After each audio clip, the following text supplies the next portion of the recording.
कुमार सुलोचना जी जैन कोलकाता से नमोस्तुपूर्वक प्रश्न कर रहे हैं महर्षि कि ऐसा क्यों होता है जब हम तीर्थराज सम्मेत सागर की पावन धरा एवं साधु संतों के सानिध्य में रहते हैं तो निश्चिंत रहते हैं, परंतु जैसे ही घर लौटते हैं तो सांसारिक यातनाओं के भवन में फंस जाते हैं। महाराज जी, आखिर हम ऐसा क्या करें कि स्वयं पर नियंत्रण रख सकें? कृपया मार्गदर्शन करें। देखो, सीधी बात, खुली हवा में रहोगे तो मन और तन दोनों प्रसन्न रहेगा, और जहाँ खूब सफोकेशन है वहाँ रहोगे तो घुटन होगी। तीर्थ क्षेत्रों में और गुरुओं की शरण में आपको खुली हवा मिलती है जो आपकी चेतना को परम प्रसन्नता देती है, और जब घर गृहस्थी में जाते हो तो वहाँ चारों तरफ का सफोकेशन है तो घुटन तो होगी ही होगी। इसलिए अपने आप को तरोताज बनाए रखने के लिए समय समय पर खुली हवा का आनंद लेते रहना चाहिए।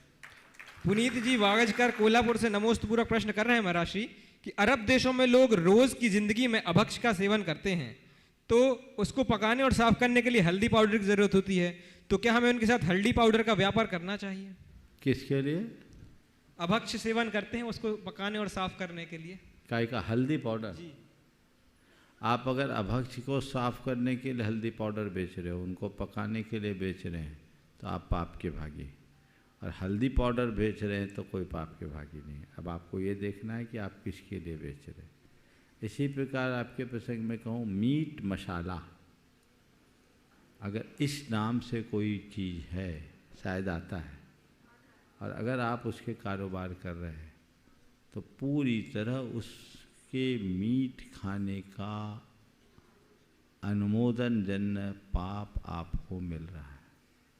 इसलिए ऐसे चीज़ों का व्यापार और विक्रय नहीं करना चाहिए। प्रश्नों के लिए चलते हैं मंचासीन मुनि संघ के चरणों में, और सर्वप्रथम निवेदन है छोलक्सी 105 आदर सागर जी महाराज से कि अपने प्रश्न के माध्यम से हमें लाभान्वित करें। नमोस्तु भगवान। महाराज जी, बड़े बुजुर्गों से पहले सुना करते थे कि सांप टेढ़ा मेढ़ा चलता है पर वह हमेशा बिल में सीधा ही प्रवेश करता है। तो महाराज जी, इसके भाव बताने की कृपा करें। और आज परिवार में जो देखने में आता है कि जो सदस्य हैं, चाहे वो भाई भाई हो, पिता पुत्र हो, उनका आपस में विश्वास कम होता जा रहा है, उनमें सहिष्णुता की कमी आती जा रही है, स्वार्थीपन बढ़ता जा रहा है। तो महाराज जी, मेरी जिज्ञासा यह है कि क्या इस सूत्र को अपने सभी सदस्य जीवन में उतार लें तो क्या इन सब जो कुरीतियाँ आ रही हैं उनसे निजात मिल सकता है क्या? देखिए, बहुत अच्छा वाक्य। सांप चाहे कितना भी टेढ़ा मेढ़ा क्यों न चले, बिल में तो उसको एकदम सीधे जाना पड़ता है। ये इस बात का द्योतक है कि व्यक्ति अपने घर में तभी प्रवेश कर पाता है जब उसमें सीधापन होता है। तो मैं इसमें दो संदेश देना चाहूँगा।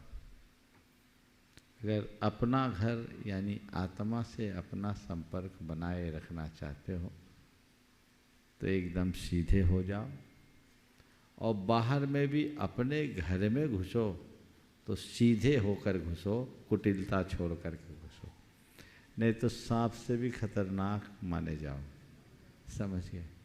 तो अपने आप को ये बदलना चाहिए। आपने जो सवाल किया कि आजकल के लोगों की स्वार्थपरता क्यों बढ़ रही है और असहिष्णुता क्यों बढ़ रही है, उसकी मूल वजह परस्परता, प्रेम, आत्मीयता और बंधुत्व जैसे उदात्त जीवन मूल्यों का अभाव हो रहा है।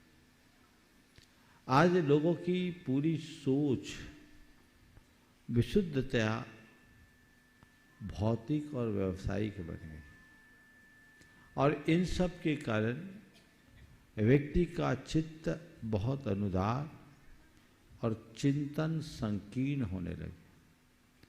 ऐसी स्थिति में इस तरह की विकृतियां आ ही रही है।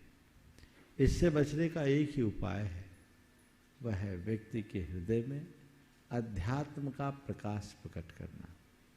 जब व्यक्ति के अंदर आध्यात्मिकता आ जाती है, उसे समझ में आ जाता है कि ये सब जो कुछ मैं कर रहा हूँ तो सब व्यर्थ है, इसका तो कोई वजूद ही नहीं, तो इस तरह की बातें फिर हावी नहीं होती।